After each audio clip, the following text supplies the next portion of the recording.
दुनिया में जो भी करेंसी होती है वो किसी सेंट्रल बैंक ने इशू की होती है। क्रिप्टो करेंसी वो है जिसके पीछे कोई फेडरल इंटरनेशनल बैंक नहीं है। इसका जो इनोवेटर था वो एक जापानी था और कभी इसको आज तक किसी ने देखा नहीं। क्रिप्टो करेंसी उन ममालिक में चल सकती है जहां पर फॉरेन एक्सचेंज रेगुलेशन नहीं होती। बदकिस्मती अमेरिका की है। अच्छा, हम हैं बेचारे उनके चूड़े। मुझे अब ये लगता है कि हमारे लोगों ने कोई बड़ी इन्वेस्टमेंट क्रिप्टो करेंसी में की हुई है और वो अब इसको लीगलाइज कराना चाहते हैं। ये पाकिस्तान में आने वाला बहुत बड़ा स्कैम है। अगर पाकिस्तानियों ने $4 बिलियन की क्रिप्टो करेंसी एक्वायर कर ली, पाकिस्तान को क्या फायदा होगा? ये क्रिप्टो करेंसी उसको चल सकती है जब आपका फॉरेन एक्सचेंज रिजीम ओपन हो।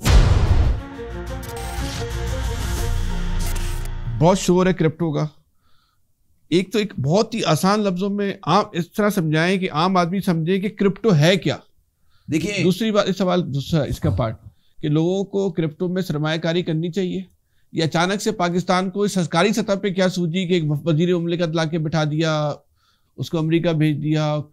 क्रिप्टो करेंसी को आसान अल्फाज में ये समझाने की मतलब ये है कि दुनिया में जो भी करेंसी होती है वो किसी सेंट्रल बैंक ने इशू की होती है। अमेरिकन डॉलर जो है फेडरल रिजर्व ने इशू किया है, पॉन्ड बैंक ऑफ इंग्लैंड ने भी इशू किया है, दूसरे बैंक पाकिस्तान स्टेट बैंक ने किया है। क्रिप्टो करेंसी वो है जिसके पीछे कोई फेडरल इंटरनेशनल बैंक नहीं है। वो एक, आप समझे कि एक आर्टिफिशियल वर्चुअल करेंसी है जो कि बिटकॉइन की शक्ल में है। बिल्कुल सही। ठीक है, तो वो आप ये समझें कि आपने एक एक्सचेंज में गए और आपने कहा कि मेरे पास ये $100 है, आप मुझे इसकी क्रिप्टो करेंसी दे दें। वो कहेंगे जी आज इसकी वैल्यू $300 तो आपको 3 कॉइन दे देगा वो। सही है। तो समझ लें आपके वैलेट में आप 3 कॉइन क्रिप्टो करेंसी के आ गए, आपका डॉलर खत्म हो गया। सही है, ठीक है ना। अच्छा, ये है क्रिप्टो करेंसी का। अच्छा, इसका जो इनोवेटर था वो एक जापानी था और कभी इसको आज तक किसी ने देखा नहीं। सही है।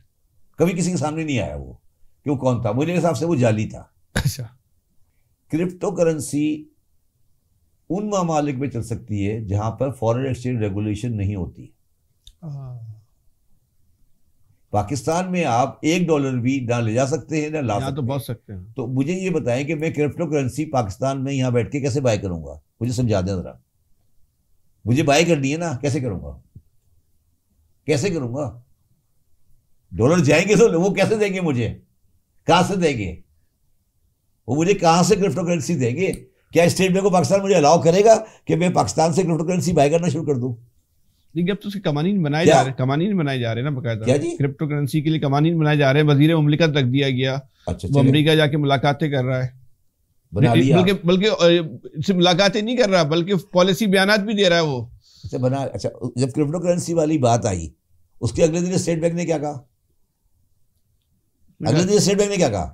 दो बयान आता। एक तो उन्होंने बोला कि गैर कानूनी, हमारा कोई ताल्लुक नहीं इसके साथ। बाद में वो मुकर गए। उनका दूसरा बयान भी आया कि वो क्या मुकर गए, ऐसी बात नहीं है। क्या दोनों कहा कि एक्सेप्टेबल है? हाँ। नहीं, उन्होंने कहा कि हमारा से कोई ताल्लुक नहीं है, हम कोई क्रिप्टो करेंसी की बात नहीं कर रहे।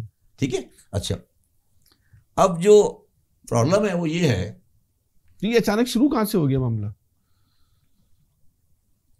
यार ट्रेजेडी ये है कि एक बंदा जो कि डिफेंस का प्रॉपर्टी डीलर है और सट्टा खेलता है, वो जाके बन गया है प्रेसिडेंट अमेरिका का।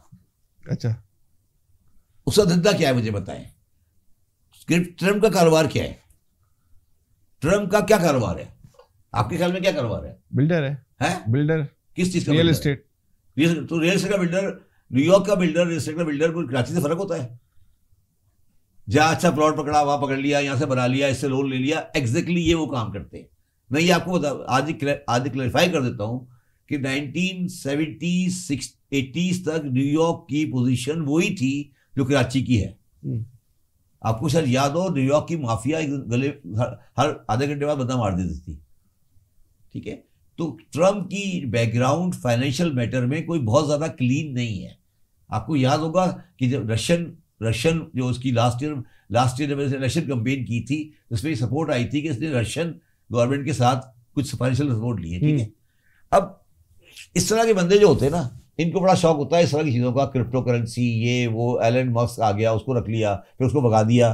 तो ये बदकिस्मती पाकिस्तान की नहीं है, ये तो पाकिस्तानियों को इसमें इन्वेस्टमेंट करनी चाहिए। नहीं यार, पाकिस्तान की बदकिस्मती नहीं है, ये बदकिस्मती अमेरिका की है। अच्छा, हम हैं बेचारे उनके चूड़े, जो वो कहेंगे हम भी कहेंगे हाँ सर बड़ी अच्छी बात है आप हम भी अच्छा अब इन्वेस्टमेंट, अच्छा मुझे अब ये लगता है कि हमारे लोगों ने कोई बड़ी इन्वेस्टमेंट क्रिप्टो करेंसी में की हुई है।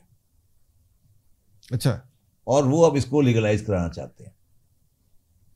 ये स्कैम है, ये पाकिस्तान में आने वाला बहुत बड़ा स्कैम है क्रिप्टो करेंसी। जी नहीं, क्रिप्टो करेंसी यस, जब ये खत्म होगा ना तो पता लगेगा कि $4 बिलियन पाकिस्तान से चला गया।